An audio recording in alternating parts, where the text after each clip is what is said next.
back to another review of Cocktails with Kelly. Tonight's review is going to be over the Real Housewives of Atlanta. I hope you girls have your cocktails ready because you know I do. Take a sip to that. I hope I ain't sipping alone. I hope y'all sipping with me. But y'all, did you guys get into this episode? I did. It was a really good episode. This episode opened up with Eva coming off of her bliss, her wedding bliss. It was so beautiful. Her wedding was beautiful overall, even though Nene did make it about herself. She still had an overall beautiful wedding, from the decor to the bridesmaids' dresses. Those dresses were so freaking bad. From her dress, maybe she shouldn't have did outfit number 3 because according to Marlo, in the streets of Atlanta, she couldn't afford it. But overall, her wedding was really beautiful. Eva talked about her honeymoon and how she enjoyed her honeymoon hunting, got to enjoy her husband. I can't wait. I'm patiently waiting.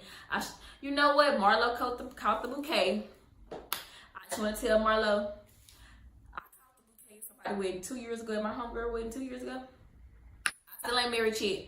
So Marlo, don't get too excited about catching that bouquet, okay, girl? Because yeah, that ain't real. No, I'm just playing. I don't know. But I know my experience. I caught the bouquet and ain't nothing happened. So anyway, yeah. That was cute. So then we have Shamari and her husband. See, this is what a man do in a relationship.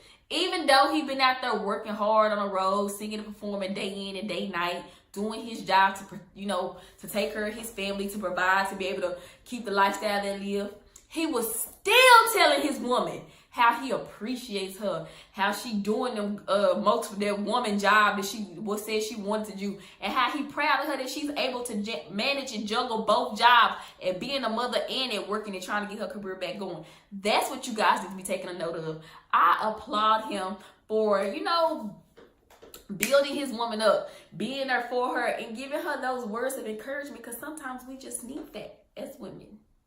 That was a really cute scene. Candy, just because you can afford to have children don't mean you need to necessarily have more children. I'm with Riley on this one. Like, I feel Riley where she's coming from. You got to understand, Riley was an only child. So from Riley is going from being the only child, then being put in a situation where she has a stepsister. Now she has a little brother. Now they're talking about having more children and they not even there for little Ace. And it seemed like they ain't even got patience for his little ass. They was ready to flip out when he bumped that damn table. Hell, they was pissed the hell off. Ace! Hey! Calm down. They was ready. And he hit the shit out of Ty. Did y'all see that, or was it just me? I don't know, but I feel like he popped Ty because Ty yelled at him and he didn't like that. And it seems like Riley is the one who I'm sure she has nannies. They have nannies. I'm most sure that. But their relationship, when she just picked him up and told him, hey, y'all don't yell at him like that. It was that big sister overprotective mode kicked in. But I mean, I just feel her like, who want to be raising y'all kids? And why do you want to have children that somebody else got to raise? Like, as being a mother myself, I enjoy the hands-on opportunity. I can't wait till the day I can retire from a job and say, deuces, I work for myself, I work from home. So I can have that chance to be more hands-on with my daughter and be there more. What is like, I work 8 hours a day. She going to school 8 hours a day. I want to be able to pop up at the school and check on her, spend a little time with her, pick her up from school, not the wreck center at 6 o'clock. But anyway, I'm ranting too much, but I'm just saying. So, Candy, I think you need to enjoy and cherish what you have with little Ace. But I can't tell you what to do because you do have the money to afford the help. But just Riley out. But I think she already got the surrogate, so I think it's too late. Yeah, it's too late anyway.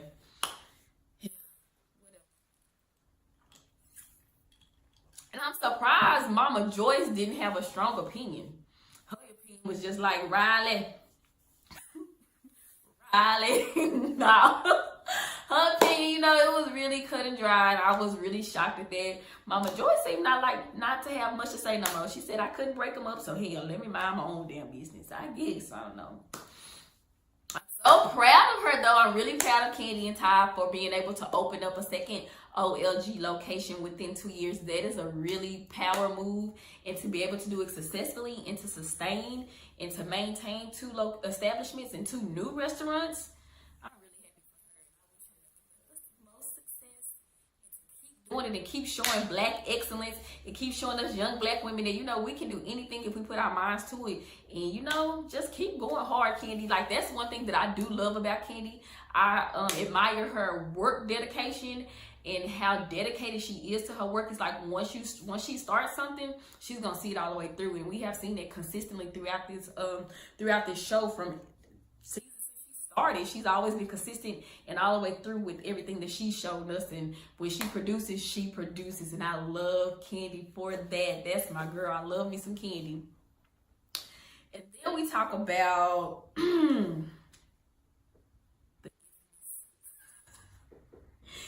Eva, they did you so wrong. Y'all, drop down in my comments and tell me if you guys watched this episode. Tell me if Tanya was wrong for telling Eva before Nene. Tell me, okay? Because some people are having mixed emotions. For y'all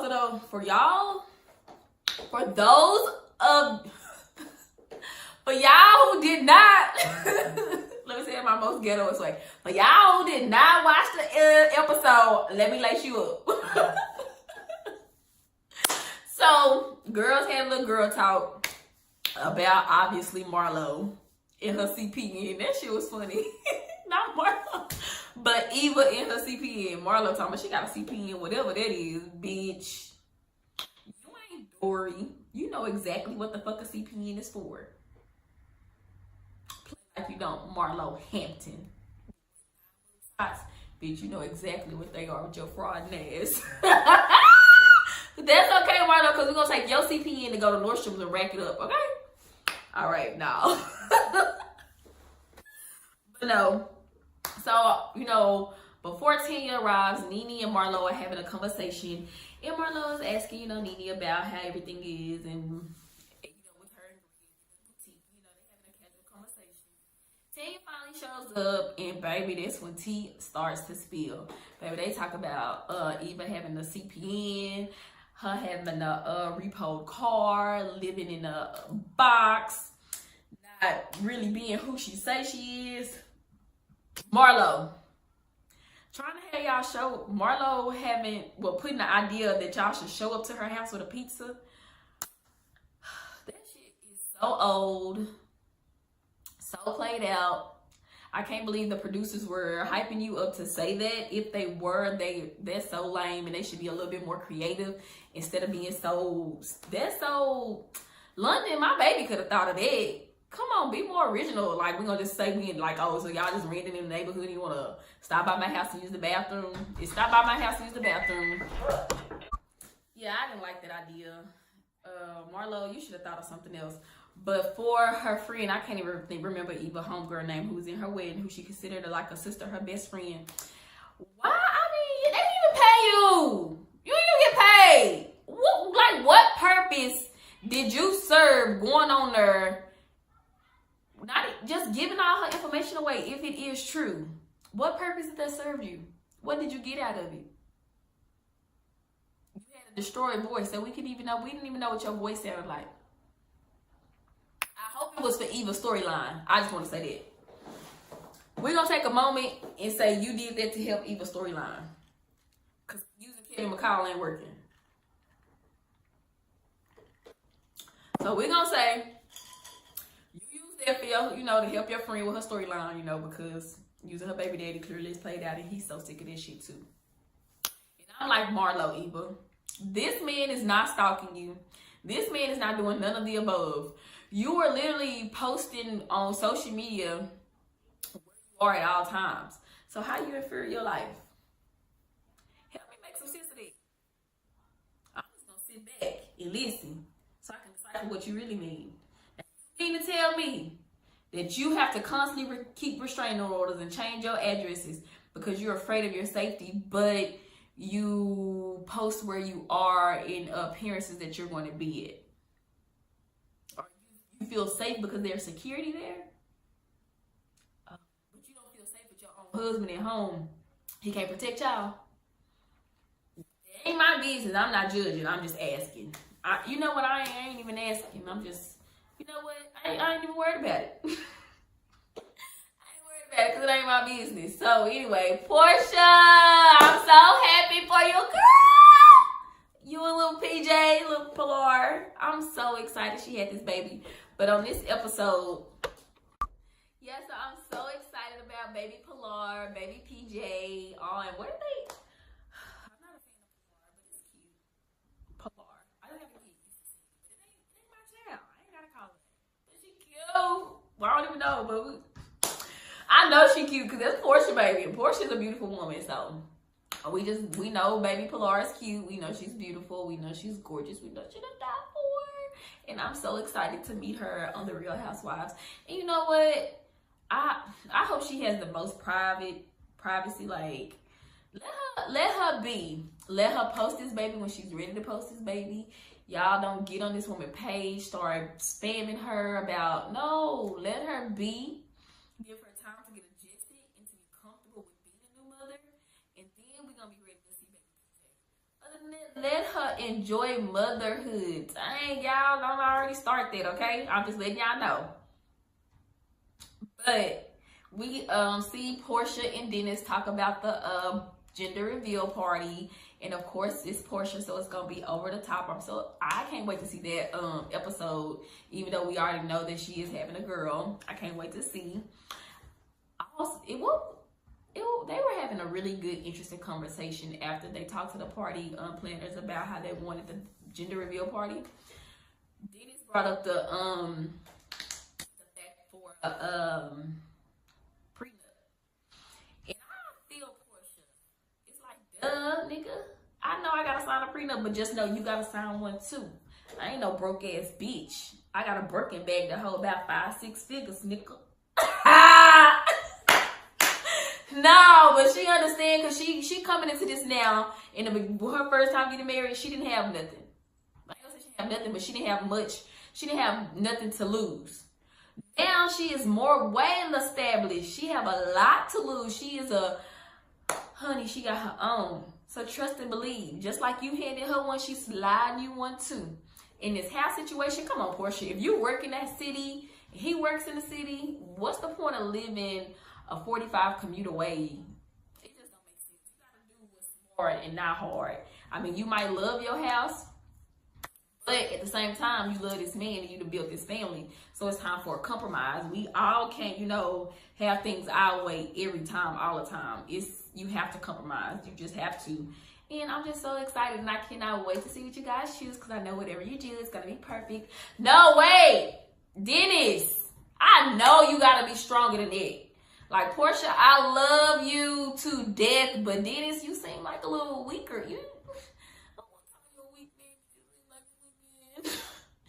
Like, it was that easy to persuade you. Like, she just literally told you what you were gonna do, and you said okay. But she got the ring, I don't, so maybe I can take some notes from her. Nene and Greg, they have their sit down, and it was a very much needed sit down. A lot of people, a lot of people are giving her flack for what she's saying. But if you've never been in a situation of being a caregiver, if you've never been in a situation where you had to be there for someone and be their sole support, and you don't have anybody to be your sole support, and you're taking on all their energy, and you're taking on everything negative that they feel, and you're taking on that, you don't think that weighs on a person plus the things that you're already going through. So while some people are saying that Nene is wrong and she's being selfish, but at the same time, you have to understand where she's coming from. Her life literally changed in a blink of an eye, which a lot of people who spouses or partners or children or whoever is diagnosed with any type of illness or illness that can potentially kill you, like, you're gonna be stressed and overwhelmed just because that's someone that's dear to you. And they have to suffer that. So we have to factor that in, that she's suffering for him. So she's already stressed, that he's stressed, worrying about what he's going through. Then you have that Greg is projecting every time he gets bad news, every time he feels somewhere. We're not there. We only see a glimpse of what they want us to see. A little 10-minute glimpse of their life. We're not there 24/7, 365. So y'all can't just sit here and say, you know, that she's being mean to him or that she's not really there for him. Because I used to be a CNA. I was a caretaker. I still am at heart, like in my heart, and I still am a CNA. She, my license still active. But it would be so hard to go in those patients' room and give them my all. And I'm being so nice. And I am a very nice, compassionate, genuine, empathy person. Like, I have so much empathy. Like, hey, I'm that person. But when you go in a room and everything that you're doing to help a person is not being received, and I have taken care of some patients, no matter what I did, no matter how good I did it just wasn't good enough. And you have to look at it from where they coming from. They sick. They don't care. They got, you know, they can die any day. They can die tomorrow. They can die in a minute. They can die in a second. So they feeling like, you know, really no tolerance. They have zero tolerance for anything. And it's like, he's battling something. And I commend her for staying by him, but she did say if she was to leave him right now, she would be looked at as the bad guy. And you would, Nene, because no matter what, you know, I'm not gonna say it's no matter what you feel, because you actually can go get a therapist. You can go talk to somebody. You can go join groups, support groups to get this help. So you would be the bad guy, because what happened for sickness through health, for better or for worse. You have to remember that part of your vows. And when Eva was getting married, it was really selfish of you and the producers to like have you like go through that at her wedding, because it made it, you know, everything about you. But I'm getting off topic. But I just feel like, y'all, we gotta be more compassion, have more compassion for Nene, because she is going through a lot mentally, emotionally, and because an episode or two ago, they talking about she was in a smile. And I know damn well Nene ain't in a fucking smile. I know you fucking lying. I know it. So yeah, y'all. I think y'all weighing in too hard on a situation that y'all don't know anything about. And we are entitled to our own opinions, but with the criticism, you know, you can only speak if you coming from that experience. Probably, I know I haven't had anyone personally to me be diagnosed with cancer or something like that, and I had to be a full-time provider for them or caretaker for them. No, I can't, other than being paid to be a caretaker, and that was at work. Yeah. So baby, Candy and Eva try to talk. I feel like Eva was doing damage control when she met up with Candy at the restaurant to let her know about her, you know, after her honeymoon. I feel like that was pure damage control, because she already went in there with an intention to tell Candy, girl, when I came back from my honeymoon,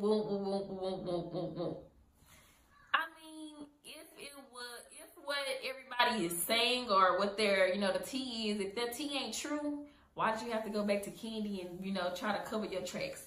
So if you guys did not watch it, let me catch you up. So Eva and Candy went out for a, and so Eva is telling Candy, you know, hey, my bridesmaid Shavonda, is her name Shavonda? I think her name is Shavonda. Shavonda, what she do? She told the people her car got read. Well, no, she was telling Candy that. Damn, what was she telling Candy? Oh, that her and I'm so crazy. Her and the wedding planner got into it, honey. Now I just don't understand how she can have that much say so in your wedding. How can she get into it with your wedding planner? How can she tell you that she leaving out of rehearsal to go get some water because she warm? It ain't water where y'all was rehearsing at. You gotta go down the street. You gotta interrupt. You gotta act out. You gotta act the ass. I pray that was for camera time. I would pray that was for your story. I pray that helps you. But yeah, she was doing damage control. And I just don't understand why she was doing damage control, because you don't have to to validate shit to nobody. You ain't got to explain nothing to nobody. Miss Marcel, you grown. Now, honey, they had this grand opening or this little tasting at OLG2. And that boy told them, hey, give me a high five. Bertha said. I love me some Aunt Bertha, y'all. I love the OLG, but Aunt Bertha, she said, I don't want you to marry. She told Katie, I don't want you to marry. I love me some Aunt Bertha. But, yeah. So the ladies all met up at OLG 2 to, you know, they all met up for Candy's grand opening and to kind of like, I guess, doomsday Eva. But before the doomsday could actually happen, Tanya sweared up on the set. Pause, pump your brakes, and let me spill tea. Now, I want y'all to tell me if Tanya was wrong for telling Eva about the situation, because Nene did say, hey, I am going to be the one to tell her because she would receive it better from me. Now, when I choose to tell her, that's my business.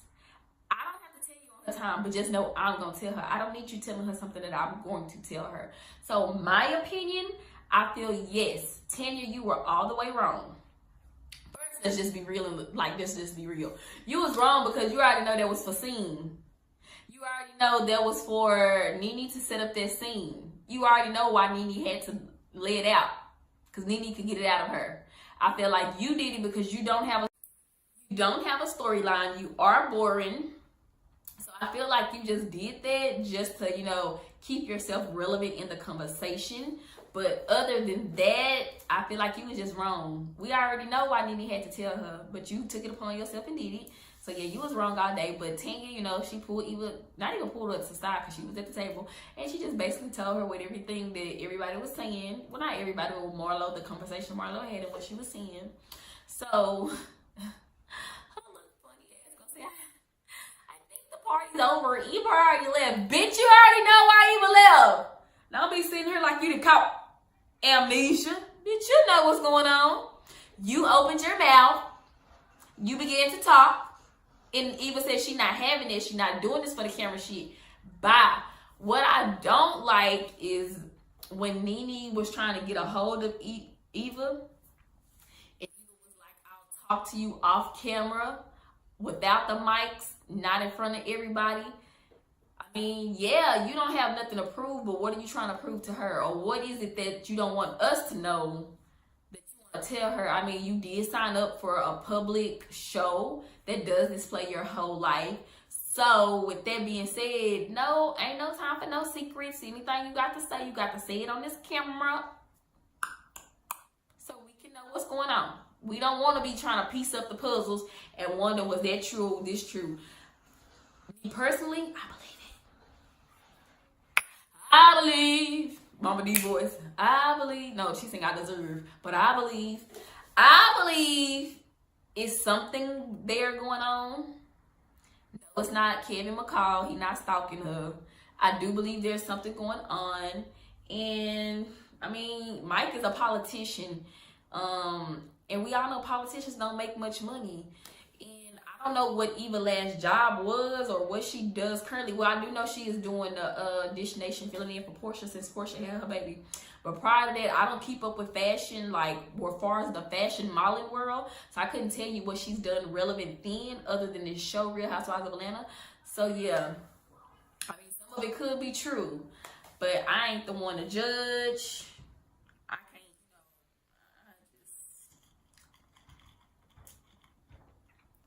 But I'm like Eva, though. Marlo always got a story for something. She got an answer for everything. Eva she stay ready. But it might be because it's her truth. I don't know, whatever it is. I'm just ready to see the finale. So far, this season has been a real, I mean, they really didn't have much to talk about. I guess everybody just waiting for next season to see the baby, more Portia's baby, and the hype about Phaedra coming back. So yeah, thank you for watching. Don't forget to like, share, and subscribe to my channel if you have not already. I just want to continue to thank you guys to continue to watch and to continue to grow with me.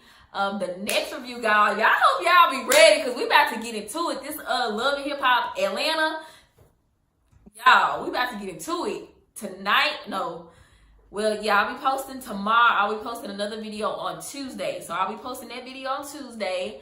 And just keep, thank you guys. And you want to follow me on all platforms. Follow me on Instagram at _Alexis Kelly, on Snapchat plain _ Jane26, and on Facebook Alexis Kelly. And yeah, like, share, and subscribe, and catch me back here on Tuesday. Bye.